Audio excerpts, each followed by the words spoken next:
Selamat siang Bapak dan Ibu yang saya hormati. Pada kesempatan kali ini saya ingin mempresentasikan tentang bisnis kami yang diberi nama Sumberin. Sumberin ini merupakan bisnis media online dan jasa digital marketing dengan tagline, tingkatkan jangkauan, raih keuntungan. Bisnis ini sudah online ya, dan bisa dicek di www.sumberin.com. Apa sih masalah yang diangkat dari bisnis ini? Yang pertama, sulitnya mendapatkan pelanggan. Yang kedua, kurang terkenalnya brand.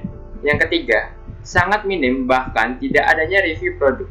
Yang keempat, biaya beriklan di Google Ads yang mahal. Masalah-masalah ini merupakan masalah yang dihadapi oleh para pelaku UMKM, khususnya pelaku usaha mikro. Nah, dari masalah tersebutlah kami memiliki tujuan untuk membantu para pelaku UMKM tersebut, khususnya pelaku usaha mikro yang kesulitan dalam menjual hasil kreasinya karena kurang dikenal oleh masyarakat umum dan tidak memiliki uang lebih untuk melakukan iklan di Google. Oleh sebab itu, kami ingin membantu para pelaku UMKM, khususnya para pelaku usaha mikro, untuk memperkenalkan produk hasil kreasinya kepada masyarakat umum secara lebih luas lagi. Apa solusi yang kami tawarkan? Yaitu jasa digital marketing. Jasa digital marketing ini kami akan membantu para pelaku UMKM tersebut untuk mengiklankan produk mereka di internet dalam bentuk banner. Yang kedua, kami juga akan memberikan review atau ulasan tentang produk yang dijual oleh para pelaku UMKM tersebut. Yang ketiga, kami juga akan memberikan rekomendasi brand kepada para pembaca website kami, yaitu brand para pelaku UMKM tersebut. Ini merupakan gambaran website Sumberin ya, yang di sebelah kanan. Berikutnya, apa sih produk jasa digital marketing dari Sumberin itu? Yang pertama ada pasang banner. Pasang banner ini memiliki tingkat keterlihatan dan keterlibatan tinggi. Yang kedua ada content placement. Content placement ini memiliki tingkat keterlihatan dan keterlibatan sedang. Yang ketiga adalah review produk. Review produk ini memiliki tingkat keterlihatan sedang, namun keterlibatannya tinggi. Berikut ini merupakan sedikit demo produk ya, ada videonya, silahkan disimak. Selamat siang teman-teman semua. Pada kesempatan kali ini, kami akan memberikan sedikit demo mengenai produk jasa digital marketing dari Sumberin. Untuk pertama-tama produknya yaitu pasang banner.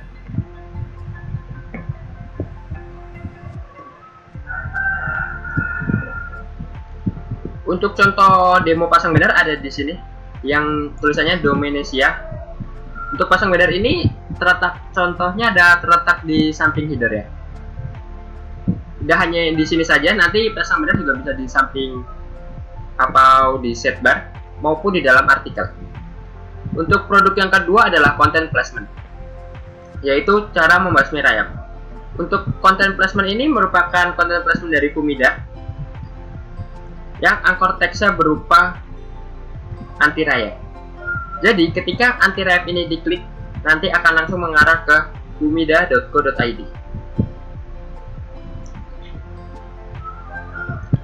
Untuk produk ketiga adalah review produk. Untuk produknya sendiri merupakan Asus TUF Gaming F15. Konten ini ditulis oleh tim Asus sendiri, jadi kami tinggal menerbitkannya. Untuk anchor teksnya berupa klik di sini. Anchor teks ini bebas ya, pelanggan yang menentukan. Bisa saja anchor teksnya bisa baterai, mengeceknya. Karena tim Asus minta anchor teksnya klik di sini, maka anchor teksnya jadi klik di sini. Ketika klik di sini dipencet, maka akan langsung mengarah ke website Asus yang menjelaskan tentang apa itu Asus TUF Gaming F15. Mungkin itulah sedikit demo dari produk jasa digital marketing dari Sumberin, yaitu produknya ada pasang banner, content placement, dan review produk. Sekian dan terima kasih. Nah, itulah sedikit demo dari produk Sumberin ya sebagai jasa digital marketing. Berikutnya adalah pesaing. Dalam sebuah bisnis pasti ada pesaing. Begitupun juga Sumberin, pasti ada pesaing. Untuk pesaingnya langsung di sini ada dua ya, yaitu Androbuntu dan Septia. Untuk Androbuntu merupakan website berkaitan dengan teknologi. Androbuntu juga membuka jasa digital marketing yaitu pasang banner. Untuk Septian juga membuka jasa digital marketing, pasang banner dan content placement. Untuk pesaing tidak langsungnya adalah makanan khas daerah. Kenapa tidak langsung? Karena website ini tuh berkaitan dengan makanan, bukan teknologi. Sedangkan bisnis sumber ini tuh websitenya berkaitan dengan teknologi, sehingga tidak tergolong pesaing tidak langsung. Namun, website makanan khas daerah juga menyediakan jasa digital marketing, pasang banner dan content placement. Berikutnya, apa sih keunggulan dari produk Sumberin dibandingkan para pesaingnya? Yang pertama, kami menawarkan harga yang lebih murah dengan kualitas yang serupa. Yang kedua, kami menerima semua jenis tema artikel maupun iklan. Jadi kami tidak memberi batasan asalkan tidak melanggar hukum dan SARA. Yang ketiga adalah kami menerima konten custom yang dibuat oleh pembeli. Kalau pembeli tidak ingin membuat kontennya sendiri, kami juga akan membuatkan dengan catatan maksimal hanya 500 kata.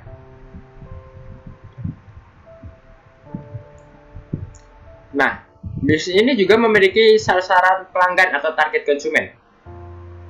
Dari segi lokasi, bisnis Sumberin baik sebagai media online maupun jasa digital marketing, lokasinya menjangkau seluruh Indonesia. Namun untuk digital marketing yang bagian offline-nya hanya menjangkau di daerah Jakarta dan Tangerang. Untuk dari minat media online sendiri merupakan teknologi, karena bisnis Sumberin merupakan website yang membahas seputar teknologi. Untuk minat digital marketing adalah pencari backlink sesuai dengan produk yang kami tawarkan sebelumnya.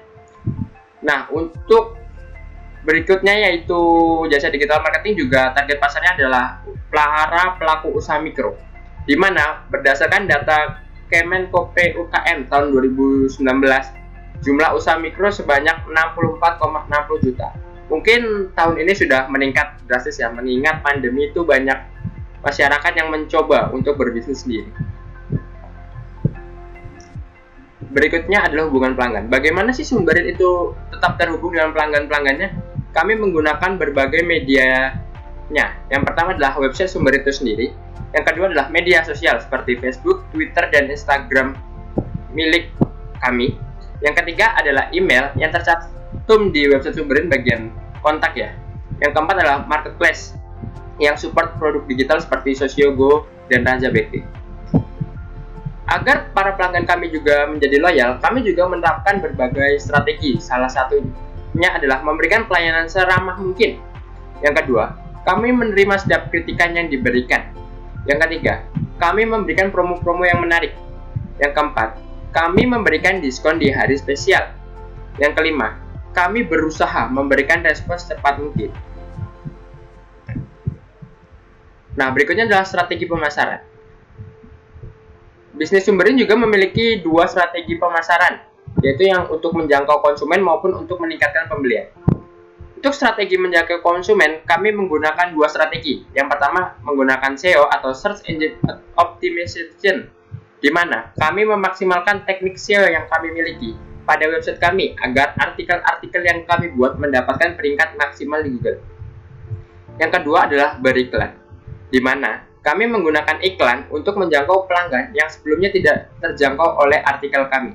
Jadi untuk beriklan ini targetnya adalah orang-orang yang mungkin belum berminat membaca seputar teknologi, jadi tetap terjangkau dengan iklan. Nah, gimana sih untuk meningkatkan pembelian? Jadi kita memiliki 3 strategi meningkatkan pembelian. Yang pertama adalah tahap awareness, yaitu dengan menggunakan iklan banner dan mengunggah poster tentang apa sih itu jasa Sumberin dan apa manfaat yang didapat jika menggunakan jasa Sumberin. Setelah pelanggan merasa tertarik atau penasaran, masuk ke tahap kedua, yaitu tahap consideration, yaitu dengan mengunggah poster mengenai keunggulan jasa kami dan contoh sampel orang-orang yang telah menggunakan jasa kami. Setelah pelanggan merasa tertarik dan ingin mencoba, barulah masuk ke tahap ketiga, yaitu tahap decision, yaitu dengan menggunakan banner dan mengunggah poster mengenai jasa kami dan potongan harganya. Nah, untuk target 2 tahun ke depan adalah ini ya. Pertama, untuk Januari 2022, target kami adalah upgrade hosting dulu supaya lebih banyak pengunjung website yang dapat masuk, sehingga website tidak di crash, time out, atau down-nya. Untuk bulan April kami menargetkan bahwa sudah mencapai pengunjung website 15.000 per hari. Untuk target berikutnya yaitu bulan Agustus tahun 2002, kami menargetkan bahwa CTR AdSense sudah harus stabil di angka 3%. Nggak boleh turun, tapi kalau naik lebih baik. Dan penjualan untuk produk jasa digital marketing sudah di atas 600 unit. Nah, untuk tahun berikutnya, tahun 2023 pada bulan Januari, kami juga menargetkan untuk sudah upgrade ke VPS supaya lebih banyak lagi pengunjung website yang dapat mengakses website kami. Pada bulan Maret 2023, kami juga menargetkan untuk mencapai 25.000 pengunjung website per hari. Nah, pada akhir tahun 2023, kami menargetkan bahwa CTR AdSense sudah harus stabil di angka 5%. Tidak boleh turun, namun jika naik lebih baik. Dan penjualan produk jasa digital marketing harus di atas 1.000 unit. Nah, apa saja sih sumber daya yang harus dibutuhkan? Berikutnya adalah sumber daya penting ya. Yang pertama adalah website. Yang kedua adalah listrik. Yang ketiga adalah internet. Yang keempat adalah tool riset keywords. Kenapa laptop tidak masuk ke sumber daya? Karena kami menggunakan laptop pribadi. Jadi setiap pegawai diwajibkan memiliki laptop sendiri. Nah, untuk mengembangkan bisnis ini, setidaknya kami memerlukan biaya sebesar 325.049.000. Yang rincian pengeluarannya adalah sebagai berikut. Untuk theme sebesar 686.000, ini sudah unlimited. Untuk plugin sebesar 2.618. Ini untuk 3 plugin premium ya. Yang ketiga adalah keyword atau tools keyword, yaitu sebesar 13.860. Ini juga udah premium. Dan tools riset keyword yang digunakan adalah Ahrefs yang sudah terpercaya di berbagai kalangan pakar SEO. Yang keempat adalah hosting, yaitu sebesar 2.940. Ini hostingnya masih dalam bentuk share hosting ya. Yang kelima adalah domain, yaitu 145.000. Domain ini ekstensinya pakai .com. Yang keenam adalah biaya iklan, sebesar 3 juta per bulan dikali 12, yaitu totalnya menjadi 36 juta. Yang ketujuh adalah biaya SEO yang seperti content placement atau mencari backlink di website orang lain, yang memerlukan biaya sebesar 24 juta. Berikutnya adalah listrik, 6 orang, karena pegawai kita termasuk kita juga 6 orang, dimana masing-masing orang itu 50.000. Jadi total setahunnya 4.500.000. Berikutnya adalah internet, 6 orang juga, per bulannya 100.000, jadi totalnya 7.200.000. Untuk gaji pemilik 3 orang, yaitu 4 juta, jadi dalam setahun totalnya itu 144 juta. Untuk gaji 3 orang pegawai juga, yaitu masing-masing 2.500.000 per bulan, jadi total tahunnya itu 90 juta. Jadi saldo akhirnya habis kosong. Nah, ini merupakan sumber pendapatan kami dan proyeksi profitnya. Untuk sumber pendapatan pasang banner, harga per unit yang kami pasang adalah 50.000 hingga 100.000. Harga ini bisa naik sesuai dengan tingkat pengunjung yang mengunjungi website kami. Untuk COGS atau biaya untuk memproduksi artikelnya sebesar 20.000. Jadi laba kotornya sekitar 30.000 sampai 70.000. Untuk sumber pendapatan dari content placement dan review produk, kami menjualnya seharga 75.000. Harga ini juga bisa naik sesuai dengan kualitas website kami. Untuk biaya artikelnya sebesar 20.000, jadi laba kotornya sebesar 55.000. Untuk pendapatan AdSense, harga per kliknya 1.000, di mana satu artikel kami menargetkan 140 klik. Dan untuk COGS-nya biayanya 20.000, yaitu untuk biaya pembuatan artikel. Jadi laba kotornya sebesar 120.000. Nah, untuk proyeksi profit, COGS, beban, dan laba rupiahnya dalam juta rupiah ya. Pada tahun 2002,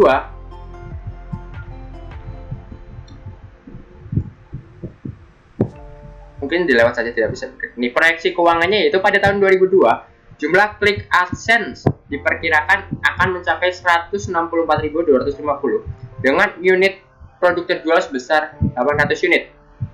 Jadi, untuk sumber pendapatan pertama yaitu pasang banner, proyeksinya sekitar 30 juta. Untuk pendapatan kedua yaitu content placement dan review produk sekitar 140 juta. Untuk yang ketiga, pendapatan ketiga adalah AdSense, yaitu sebesar 164,250 juta.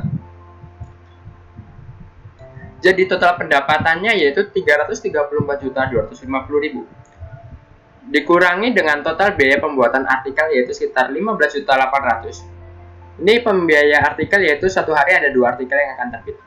Jadi laba kotornya sekitar 318.450.000. Ini merupakan laba kotor, belum dikurangi beban operasional. Untuk bebannya sendiri ada hosting yaitu sebesar 2.940.000, domain 145.000, gaji 234 juta, dan lain-lain yaitu yang biaya SEO dan iklan yaitu sebesar 60 juta.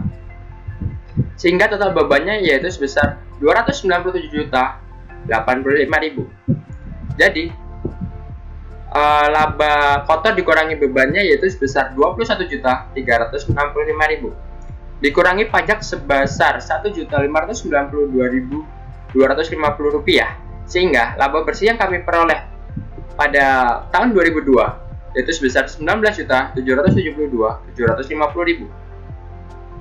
Untuk tahun 2023 kami prediksikan jumlah klik AdSense dan unit produk terjual juga akan meningkat. Untuk klik AdSense-nya sebanyak 273.750 dengan proyeksi unit produk terjual sebanyak 1.200 unit, di mana sumber pendapatannya dari pasang banner naik menjadi 60 juta. Untuk pendapatan kedua yaitu content placement dan review produk juga kami perkirakan akan naik yaitu menjadi 200 juta. Untuk biaya klik per AdSense itu juga akan naik yaitu menjadi 273.750 juta. Nah, jadi total pendapatan yang kami proyeksikan akan didapat pada tahun 2023 sebanyak 533,750 juta. Dan untuk biaya pembuatan artikel sebesar 17 juta. Jadi laba kotor yang kami peroleh sebesar 516,750 juta. Laba kotor tersebut akan dikurangi oleh beban-beban juga. Untuk hosting, kan tahun 2023 kami upgrade ke VPS. Jadi harga hostingnya juga naik. Menjadi harga hostingnya 10.080.000. Untuk domainnya tetap sama, harganya flat yaitu 145.000. Untuk gajinya juga flat 234. Lain-lainnya juga sama 60 juta. Jadi total bebannya sebanyak 304,225 juta. Jadi laba bersih sebelum pajak sebanyak 212,525 juta. Setelah dikurangi pajak sebesar 2.583.750 rupiah. Jadi laba bersih yang kami peroleh tahun 2023 sebanyak 209,941 juta. Untuk tahun 2024 kami juga akan proyeksikan kembali meningkat ya untuk jumlah klik AdSense dan unit produk yang terjual. Untuk jumlah klik AdSense-nya kami proyeksikan meningkat menjadi 383.250. Untuk jumlah unit yang terjual sebanyak 1.700 unit. Untuk pendapatan dari pasang banner kami proyeksikan akan tetap yaitu di angka 60 juta. Sedangkan untuk di content placement dan review produk kami proyeksikan akan naik menjadi 375 juta. Untuk klik AdSense juga kami perkirakan akan naik menjadi 383.250.000. Jadi total pendapatan yang kami peroleh tahun 2024 sebesar 818.250.000. Untuk total biaya pembuatan artikel sebesar 24 juta. Jadi laba kotornya sebesar 794.250.000. Untuk beban-bebannya juga hostingnya meningkat. Ini tetap ke VPS tapi spesifikasinya kami tingkatkan. Jadi hostingnya menjadi 40.320.000. Untuk domainnya juga flat 145.000. Untuk gaji juga flat 234 juta. Untuk lain-lain juga flat 60 juta. Sehingga total bebannya menjadi 334.465.000. Jadi laba bersih sebelum pajak yaitu sebesar 459.785.000 dikurangi pajak sebesar 3.971.250. Jadi laba bersih yang kami terima tahun 2024 sebesar 455.813.000. Ini merupakan tim kami ya, yaitu pemiliknya. Yang pertama adalah saya sendiri, Pradika Witono. Saya sendiri sebagai CEO, Finance Manager, dan Operational Manager. Saya berlatar belakang manajemen dan saya memiliki keahlian berupa memahami teknik-teknik penulisan SEO. Yang kedua adalah Wahyu Adi. Wahyu Adi bekerja sebagai marketing manager, jadi dia mengurusi bagian pemasaran-pemasaran. Dia sudah berpengalaman karena dia sudah pernah berjualan sebelumnya, yaitu sebagai seller. Yang ketiga adalah Ibnu Akram. Dia bekerja sebagai manajer sumber daya. Ibnu Akram berlatar pendidikan sebagai manajemen pendidikan. Mungkin itu saja sedikit presentasi dari saya. Apakah masih ada pertanyaan? Dan jika kalau masih ada pertanyaan, bisa menghubungi di email dika.witono@yahoo.com atau di Facebook di Dika Witono, atau langsung melalui website di www.sumberin.com. Itulah sedikit presentasi. Terima kasih atas waktunya. Sekian dan terima kasih.